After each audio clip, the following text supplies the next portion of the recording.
इस वक्त मौजूद हैं नवाबगंज विधानसभा के सबसे वरिष्ठ समाजवादी पार्टी के नेता हाजी सफन मियाँ। मियाँ जी, क्या हाल है आपके? अभी तो मालिक का करम है, दुआएं तुम लोगों के, अभी तो कुछ ठीक हूँ। विधानसभा का चुनाव बहुत जल्द है, अगले महीने में विधानसभा का चुनाव है 2022 का। क्या सोच रहे हैं इस बार? इस बार तो लोग ये बताते हैं कि अखिलेश की लहर चल रही है और मुलायम सिंह जी के जो समाजवादी पार्टी है वो सरकार बनाने जा रही है। इस 17 और 2022 के चुनाव में क्या अंतर देख रहे हैं आप? जैसे पहले मोदी लहर और योगी लहर थी, इस बार क्या लग रहा है आपको? पहले से ज़्यादा है, क्या आप समझ रहे हैं? इस बार बहुत ज़्यादा है। उस वक्त तो थोड़ा लोग झूठे सच्चे वायदे जो करे थे पार्टियों ने, उसके चक्कर में आ गए थे और वोट दे दिया था। और यहाँ भी ऐसा हुआ था कि कुछ वोट का डिवीज़न हो गया था, इसलिए समाजवादी पार्टी के भगवत सिंह हार गए थे। आप समाजवादी पार्टी में कब से जुड़े हुए हैं? अब ये तो हमें याद नहीं है कब से जुड़े हैं, लेकिन जब समाजवादी पार्टी भी नहीं थी, जब से हम मुलायम सिंह जी के से जुड़े हुए रहे हैं।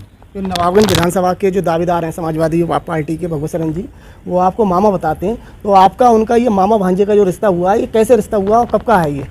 ये बड़ी पुरानी बातें हैं। वो आज से मामा नहीं कहते हैं, हमें जब से कहते हैं जब वो पॉलिटिक्स में भी नहीं थे।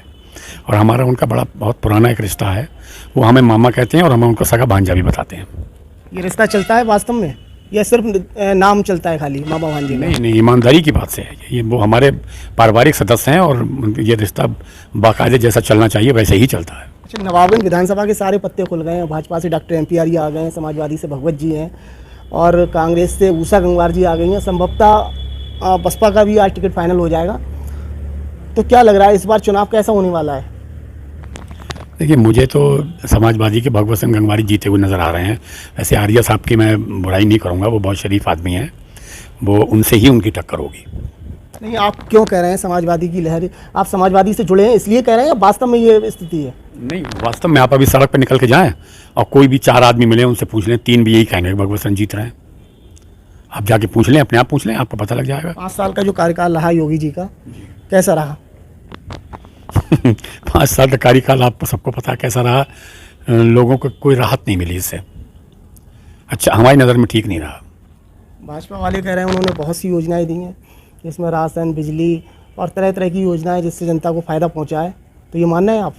हमें तो नहीं मिली कोई ऐसी भी योजना जिससे कि हमें कोई फ़ायदा मिला हो। आप योजना के पात्र कहाँ हैं? आप यहाँ के अब ये चाहिए कह लो भाई किसी को मिली होगी, हमारे नोटिस में नहीं है ये बात कि कौन सी योजना उनकी ऐसी है जिससे कि एक पूरे आवाम को फ़ायदा मिला हो।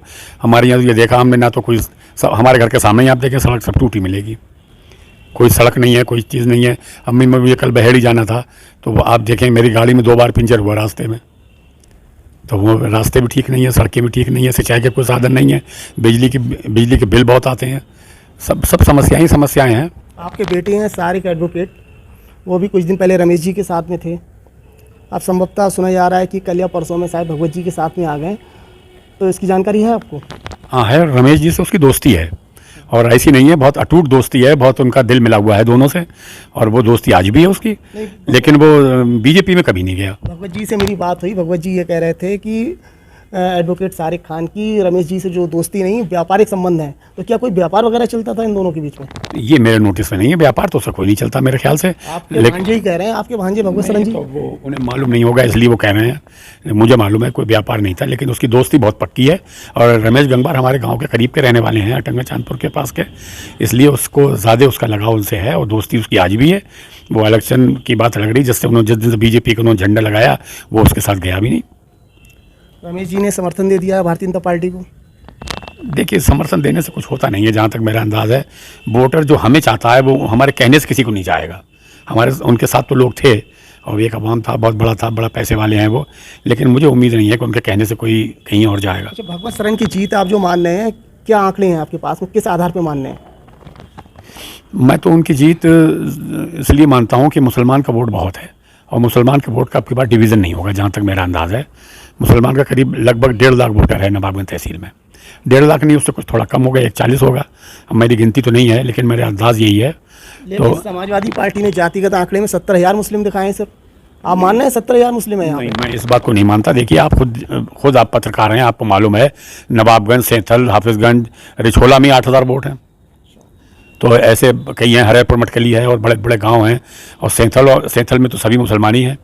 इस तरीके से मेरा कैलकुलेशन गलत नहीं है, थोड़ा बहुत तो हो सकता है, लेकिन मैं अंदाज से ही आपसे कह रहा हूँ कि एक 40 से नीचे मुसलमान का वोट नवाबगंज तहसील में नहीं होगा। चर्चाएँ चल रही हैं मोहम्मद यूसुफ जरी का काम करते हैं, बड़े व्यापारी हैं बरेली के, ये बसपा से टिकट ला रहे हैं और संभवतः आज फाइनल भी हो सकता है। तो क्या लग रहा है इनके टिकट लाने के बाद में मुस्लिम वोटों में बिखराव होगा?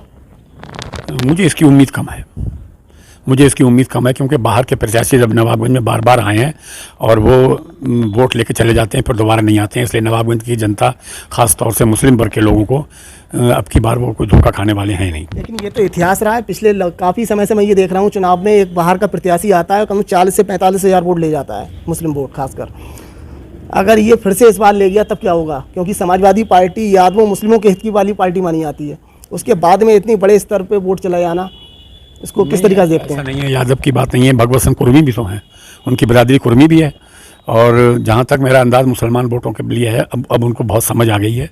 पिछली बार ही उन्होंने देख लिया, उससे पिछली बार देख लिया, वोट का डिवीज़न मुझे पूरी उम्मीद ये है, मैं लोगों से अक्सर बात करता रहता हूँ कि नवाबगंज में मुसलमान के वोट का डिवीज़न नहीं होगा, और हुआ तो बड़े ना के बराबर होगा। अच्छा, जो आपके भांजे हैं भगवत जी, ये किस तरीका के व्यक्ति हैं, मैं जानना चाह रहा हूँ, क्या किस तरीका का उनका व्यवहार है? हमारा भगवत शरण से उनके जब वो पॉलिटिक्स में नहीं थे उस वक्त से हमारा उनका जनता के लिए किस तरीका के हैं ये, इनका व्यवहार जो है किस तरीका का है? मुझे तो उम्मीद यह है कि उन्होंने कभी किसी के साथ में, कोई उनके घर पे गया हो, किसी के साथ में बदसलूकी नहीं करी होगी, बाअखलाक हैं, सबसे प्यार से मोहब्बत से मिलते हैं, और काम ना काम तो बहुत से काम होते भी हैं, बहुत से नहीं भी होते हैं, लेकिन भगवत शरण की कोई ऐसी शिकायत नहीं है कि कोई उनसे ऐसा नाराज़ होकर आया हो जिसको उन्होंने किसी से लड़ाई झगड़ा कोई इस तरीके की बात हो, उनको घर से उठा दिया हो, कोई बात करी हो। वो सबका सम्मान सबका करते हैं। नवाबगंज की चेयरमैन प्रगतिशील पार्टी से हैं और प्रगतिशील समाजवादी का गठबंधन हो चुका है, लेकिन वो लोग नहीं दिखते इनके साथ में भगवत जी के, वजह क्या मानते हैं आप? ये बात आप उन्हीं से पूछिए, उनके बारे में कोई बात नहीं बता पाऊंगा। दोनों लोगों से आप परिचित हैं, बहुत अच्छी तरीके से जानते हैं दोनों बारे में। मैं परिचित तो हूँ, लेकिन मैं उनके बारे में कुछ कह नहीं पाऊंगा, क्योंकि वो उनका निजी मामला है। डॉक्टर साहब समझदार आदमी हैं, अगर सोचेंगे तो ज़रूर साथ में रहेंगे। ये चुनाव किससे मानना है आप, भगवत जी का चुनाव किससे मानना है, भाजपा से या बसपा से या कांग्रेस से, किससे मानना है? नहीं, ये तो सबको मालूम है, डॉक्टर MP आरियस उनको चुनाव होगा और बहुत कांटे की टक्कर होगी। कांटे की टक्कर मानना है? होगी, अच्छी होगी टक्कर। जी तो ये कह रहे हैं ऐतिहासिक जीत होगी, उससे भी ऊपर बता रहे हैं 50, 60, 70 हज़ार से जीतेंगे, आप कह रहे हैं कांटे की टक्कर? नहीं, कांटे की टक्कर में वो जीतेंगे बहुत अच्छे वोटों से, टक्कर तो उन्हीं से है, भाजपा से एक टक्कर है, जीतेंगे बहुत वोटों से वो, इसमें कोई शक की बात नहीं। वाले कह रहे हैं मोदी योगी लहर पहले से ज़्यादा अब है।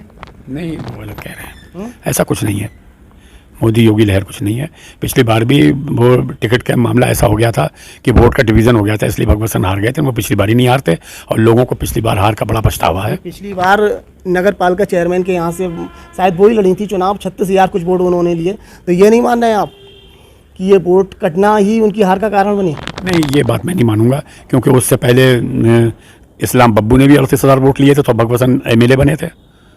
ये तो कोई बात नहीं हुई, लेकिन कुछ ऐसा हुआ कि कई जगह उनका वोट डिवाइड हो गया और इसकी वजह से वो चुनाव हार गए और लोगों को बड़ा पछतावा हुआ बाद में। अच्छा, आपके भगवत जी से बहुत निकटतम जो संबंध है, लेकिन उनके उसके बाद में भी आप उनके साथ में नज़र नहीं आ रहे हैं, ना मंच पे ना कहीं भ्रमण के दौरान, ऐसा क्या है? ये किसने कहा? मैं भी अभी उनके जो उसका उद्घाटन था उनके कार्यालय का, मैं सबसे पहले उन्होंने मुझे बुलाया, मैं गया। दरअसल मेरी उम्र 77 साल के करीब है और मैं ज़्यादा इस लायक नहीं हूँ, मेरी तबीयत ठीक नहीं रहती है जो मैं ज़्यादा गाँवों में घूमने जाऊँ। फिर भी वो कहीं मीटिंग वूटिंग में जाने को मुझसे कहेंगे तो मैं जाऊँगा, क्यों नहीं जाऊँगा।